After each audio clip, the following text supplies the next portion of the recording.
Olá, meus irmãos e minhas irmãs que acompanham aqui o canal Na Luz do Espiritismo. Eu sou William Gonçalves e vamos para mais uma reflexão espírita, trazendo o livro Por que me tornei espírita, de Mauro Judice, da editora Petit. Agradecemos a vocês por estarem aqui ouvindo esta reflexão e pedimos que nos ajude curtindo, compartilhando e deixando o seu comentário também, como foi que você conheceu o Espiritismo, a espiritualidade de um modo geral. Quem sabe o seu relato também não possa se tornar aqui uma reflexão.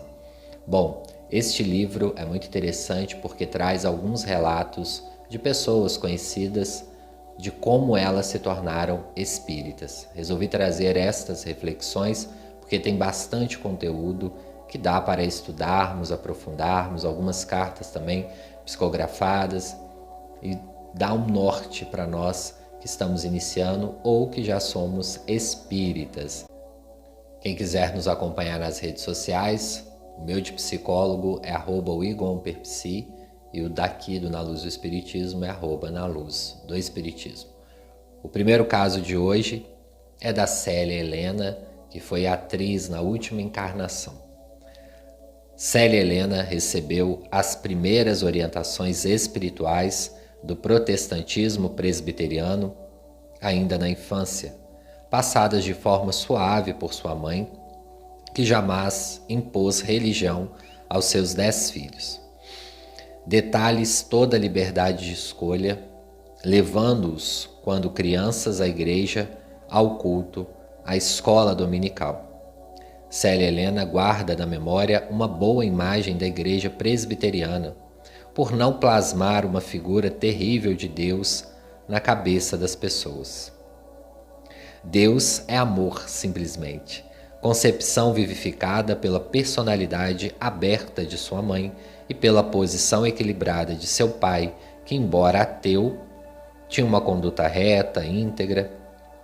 Na adolescência, Célia Helena tinha uma amiga com a qual ficava conversando, às vezes, até tarde da noite. As duas se indagavam sobre o sentido da existência humana e o mistério da individualidade, sem conseguir, no entanto, respostas satisfatórias.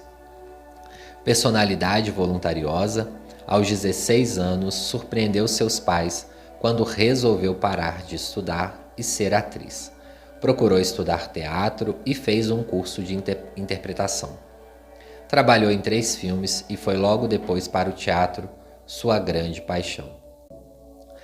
Teve o privilégio de estrear ao lado de Cecilda Becker e Paulo Altran, seus primeiros e grandes exemplos como profissionais e pessoas humanas. Sua inquietação espiritual aumentava e, por mais que lesse, não encontrava respostas para sua crise existencial. Sua necessidade de explicação do mundo fazia um espetáculo após o outro. Profissionalmente, a sua carreira e aprendizado teatral iam muito bem mesmo. Tudo estava em teu lugar, já era atriz de respeito e prestígio. Contava com inúmeros carinhos de amigos e familiares. Em 1959, viajou para a Europa numa excursão com Cacilda Becker. Em 1960, teve a sua primeira filha, a Lígia, de sua união com o ator Raul Cortez, e ingressou no Teatro Oficina, em São Paulo, que marcou época por contundente caráter contestatório e renovador. Em 1967, desligou-se do Teatro Oficina, ansiando por novas experiências. Suas indagações espirituais aumentavam. Como até aquele momento ninguém havia lhe dito nada que acrescentasse, começou a conversar sobre isso com seus colegas de trabalho. Débora Duarte foi a primeira que lhe disse para ler livros espíritas e, se possível, o Livro dos Espíritos de Allan Kardec. Ela disse que possuía um, mas no momento estava emprestado. Todos nós sabemos que quando é chegado a hora e estamos maduros para aprender, Deus desvenda o véu que cobre a estrada que devemos trilhar.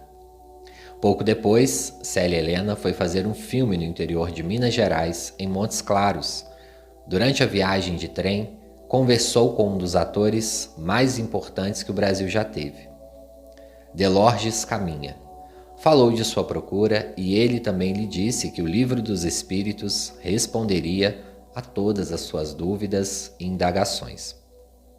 Célia procurou em várias livrarias. Naquele tempo, os livros espíritas não eram muito divulgados e nada encontrou. Um dia, passando pela rua Maria Paula, viu uma grande casa, cheia de gente, com uma grande fila que seguia pela rua fora e leu Federação Espírita do Estado de São Paulo. Ficou parada, intimidada com aquela quantidade imensa de pessoas. Criou coragem e entrou. Lá no fundo, encontrou uma livraria. Uma senhora de cabelos brancos e seu filho vendiam livros. Começou a conversar e comprou aquilo que tanto desejava, o Livro dos Espíritos. Depois disso, a Federação Espírita passou a ser a sua segunda casa. Fez todos os cursos, conheceu pessoas que lhe abriram caminho interior. Descobriu naquela grande universidade espiritual a espinha dorsal de sua trajetória aqui na Terra. Uma das coisas que Célia Helena mais aprendia na Federação é que todo o ensino ou trabalho espiritual não está centrado numa só pessoa, no único médium. A organização é imensa e perfeita. O aluno ou o trabalhador entra em contato com vários professores e vários dirigentes, e com isso a troca de experiências é maior. O nosso lado dependente tem que crescer. Lá somos um elemento dentro da grande engrenagem da reforma interior. Célia Helena frequentava a escola de aprendizes do Evangelho, ingressando na 16ª turma, orientada por Dona Isaura e Dona Marta Reis Tomás. Muitos alunos eram artistas de teatro. Flora Geni, Carlos Augusto Strasser, Manuel Luiz Aranha. O estudo era puxado. O orientador espiritual dessa turma de aprendizes do Evangelho era Noel Rosa, e muitas das vezes ele chamava a atenção dos alunos para a responsabilidade da vivência evangélica como exemplo maior. Paralelamente, Célia frequentava o curso de médiuns e se perguntava: por que todos os amigos, Flora, Carlos, Manuel, estão fazendo um aprimoramento mediúnico com Dona Marta e eu não? Isso começou a lhe dar uma frustração e até mesmo uma pontinha de inveja. Todas as terças-feiras, às 17 horas, lá iam eles satisfeitos com a Dona Marta estudar e ela ficava de fora. Numa tarde, Célia estava meio chateada, sentada no quintal, sem pensar muito em nada, quando começou a vir um pensamento forte e repetitivo. Célia, vá até a casa de Dona Marta. Ela vai lhe convidar para estudar no aprimoramento mediúnico. Ela pensou que estivesse com fixação mental. A vontade de participar do grupo era tanta que já estava inventando vozes e justificativas. Pensava de si mesma.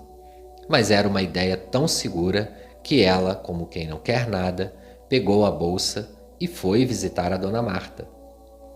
Lá chegando, conversou com o marido dela, o Sr. Íris, e quando já estava desanimado, Dona Marta, com todo o seu carinho, pegou na sua mão e disse rindo: apareça amanhã, lá pela hora do aprimoramento.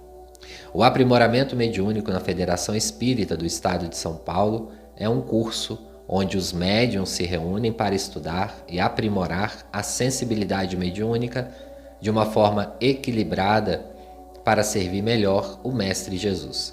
A reforma interna é a meta de todos os alunos. Pouco a pouco, a vida de Célia Helena foi se encaminhando para a educação, o teatro educação. Em 1972, Célia foi convidada por um colega de teatro, Oscar Felipe, para trabalhar com teatro nas escolas. A partir deste dia, a vida de Célia, sem que ela percebesse, foi tomando um caminho que hoje ela considera uma bênção. Trabalhar com jovens, ensinando de uma forma mais agradável do que a época em que estudava. Estudar entendendo o porquê do estudo. Foi uma grande paixão. Leu muitos livros sobre educação, estudou muito e em 1976 inaugurou seu teatro-escola só para orientar adolescentes através do teatro. Célia Helena acredita que a parte mais difícil e, por isso, a mais importante de um ser humano é a adolescência.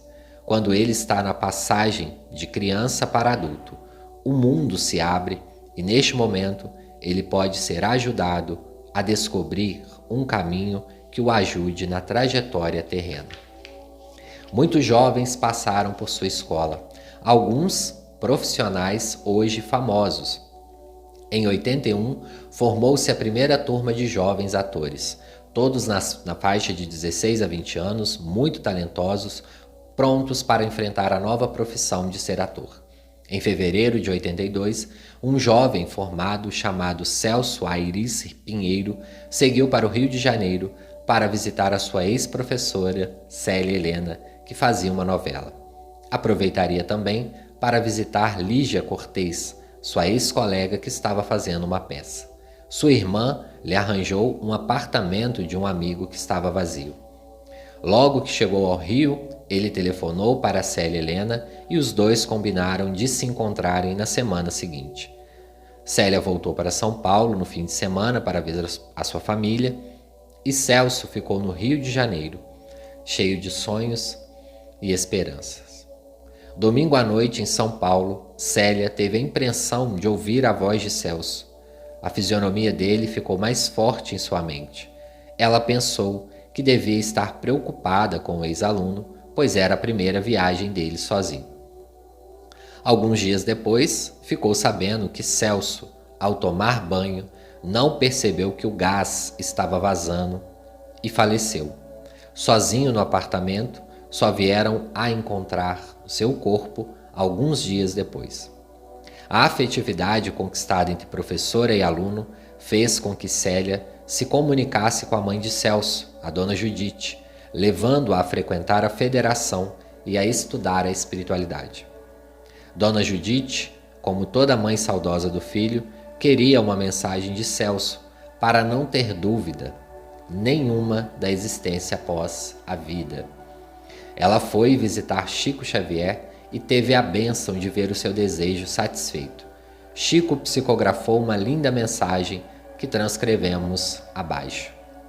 Querida mãezinha Judite e querido papai Antenor, estamos reunidos na mesma certeza de presença e de amor, certo de que me abençoam, peço-lhes que me perdoem este noticiário inexpressivo.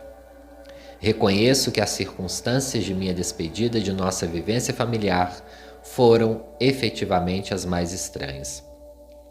Depois do que me sucedeu, tive a impressão de que a própria existência na Terra é uma representação artística habilmente preparada por aqueles que se fazem agentes da lei divina junto de nós no mundo habitual. Imaginem que quando a nossa Tânia me conseguiu a gentileza do empréstimo de um apartamento vazio pertencente a um amigo, a fim de que a minha presença na cidade grande fosse facilitada, eu não poderia supor que estava recebendo a chave de minha própria transformação. Demandei o lugar em que me faria matrícula no reino dos atores consagrados com a minha esperança de menino e moço quase ingênuo. Com a insistência da nossa estimada professora Célia Helena, eu não sei por que os meus sonhos de trabalhar no palco ou na televisão começavam a me esquentar a cabeça. Cheguei no apartamento vago, tomado de inexprimível alegria. Entretanto, sem qualquer instrução prévia, procurei o banho restaurativo antes de entrar em contato com um novo ambiente.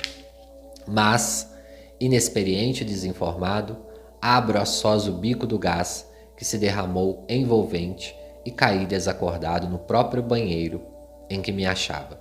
Aquilo, porém, não era um sono, foi a desencarnação que me desligou prontamente do corpo físico. Minhas fantasias de rapaz terminavam em tragédia, porque a morte não estava absolutamente em minhas cogitações. Somente mais tarde vinha saber, por meu avô, Belarmino, e por minha avó, Maria Júlia, que por muitas horas o chuveiro bafejava com água farta o meu veículo inerte. A dor dos pais queridos e dos irmãos se fez igualmente minha, e recebi o acontecimento por instrução da vida, que me assinalava um papel tão curto em nossa família, quando esperava de minha parte um tempo longo que não chegaria a me pertencer. Mãezinha Judite, peço dizer à nossa Tânia e à nossa professora Célia para que não se impressione negativamente com o acontecido. Tudo que se faz ocorrência em nossa vida tem um motivo que nem sempre descobrimos de imediato. Por isso, aguardo novas lições de vida para desvendar o porquê do meu súbito regresso à vida espiritual. Tudo agora vai seguindo bem e agradeço a todos os carinhos que me dedicaram, amparando-me com os melhores pensamentos e com a luz de abençoadas orações que se erigiram em grande apoio a meu favor. Envio muitas lembranças aos irmãos queridos e pedindo-lhe, querida mamãe, para cessarmos as nossas lágrimas, de maneira a apaziguarmos o nosso íntimo na fé em Deus. Reúna o seu amoroso coração e o papai Antenor num grande abraço de muitas saudades e gratidão de quem se considera e se considerará sempre o filho e o companheiro reconhecido. Celso Aires Pinheiro. Essa mensagem foi recebida pelo Chico Xavier, o nosso querido médium, no Grupo Espírita da Prece, em 14/10/1983, lá em Uberaba, em Minas Gerais. Celso, hoje em dia, trabalha também como jovens no plano espiritual. Como sua professora, utiliza a arte para orientar aqueles que necessitam de esclarecimento. Frequentemente, Célia Helena e Dona Judite recebem notícias dele, cada dia mais carinhoso e consciente de suas responsabilidades espirituais. Hoje em dia, Célia Helena procura equilibrar seu trabalho como atriz, como professora de teatro e como trabalhadora na Federação.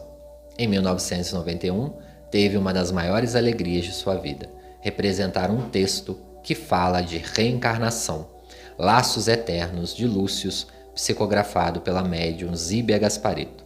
O sucesso foi enorme, o teatro lotava diariamente e, segundo Célia, a vibração de amor, de carinho e fé do público eram como se o espetáculo fosse uma grande reunião em torno do Evangelho. O poder do teatro é muito grande.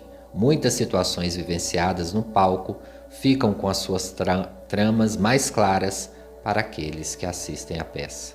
O fato de se ver as pessoas vivendo os personagens é imensamente esclarecedor. Até o presente momento, por muitos caminhos, Célia Helena andou. Hoje em dia tem mais uma filha, Elisa, que afirma ser um presente de Deus na sua maturidade. Tem uma neta, Vitória, de suas filhas mais velha, Lígia, casada com o artista plástico Ulisses, que também foi um dos seus ex-alunos. Continua estudando e trabalhando na Federação, sua casa-mãe, e diz que de lá não quer sair nunca mais. Já faz 26 anos que Célia Helena comprou o Livro dos Espíritos na sede antiga tão querida da Federação Espírita do Estado de São Paulo. E essa é a história, meus queridos irmãos e irmãs, da querida Célia Helena. Este livro já tem alguns anos, eu encontrei no sebo, na feira. Mais uma indicação para vocês aí, procurarem livros espíritas usados. Muitas pessoas doam ou revendem para locais que vendem livros usados. Hoje nós temos também na internet, também sebos físicos. Aqui na região a gente fala sebo, mas já se passaram alguns anos. Hoje a Célia Helena, ela já se encontra no plano espiritual, sem dúvida nenhuma. Ela continua, trabalhando aí na espiritualidade. Célia faleceu no dia 29 de março de 1997, com 61 anos, mas deixou, sem dúvida alguma, um grande aprendizado para o teatro. Muito provavelmente a missão dela era nesse sentido, e o Teatro Escola Célia Helena, mais conhecido como TEC, em São Paulo, hoje é um centro de estudo de artes, especialmente artes cênicas, e que se tornou uma escola superior, Célia Helena, contando atualmente com cursos até mesmo de pós-graduação. Então, pessoal, que fica da lição deste caso? Quando nós orientamos aos outros de uma maneira simples. O Espiritismo, ele não serve para impor para ninguém, porque nós temos que descobrir o nosso caminho espiritual. Mas quando nós vivenciamos na prática a vivência espiritual, isso se torna luz nos caminhos das pessoas. Célia Helena ali, trabalhando no teatro, conseguiu levar um pouco de espiritualidade para muitos dos seus alunos, que depois também se tornaram espírita. Esse é o primeiro capítulo do livro, a gente vai ler outros casos aqui, mas eu espero que vocês tenham gostado do caso da Célia. Agradeço a quem chegou até aqui, mais uma vez peço, deixe seu comentário também, como foi que você chegou ao Espiritismo, e até o próximo vídeo.